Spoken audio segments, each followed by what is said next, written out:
သမီးလေးထိတ်ထားမေမဒီကိုပထမဆုံးချိန်လူသိရှင်ကြောင့်ပွဲထုတ်ပြလာတဲ့မိမိမုံ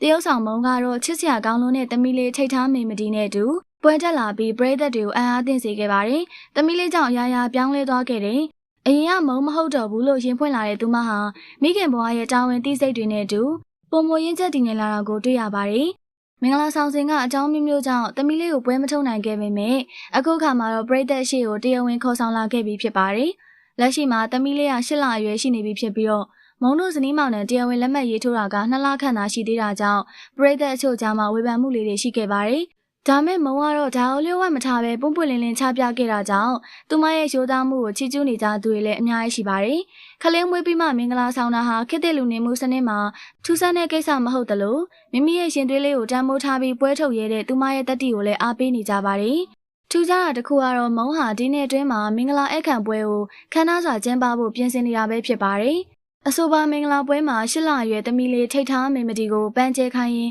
မင်္ဂလာထပ်ဆောင်အောင်မယ်လို့ဆိုထားတာကြောင့်မုံရဲ့မင်္ဂလာပွဲလေးကဘလောက်တောင်ရိုမန်တစ်ဆန်ပြီးတော့ချစ်စရာကောင်းနေမလဲဆိုတာပရိသတ်တွေကစိတ်ဝင်စားစောင့်မျှော်နေကြပါတယ်။ချစ်စဖွယ်သမီးလေးနဲ့အတူပျော်ရွှင်စရာမိသားစုဘဝလေးကိုပိုင်ဆိုင်ထားတဲ့မုံအတွက်ပရိသတ်တွေကဆုမွန်ကောင်းတွေတောင်းပေးနေကြပါတယ်။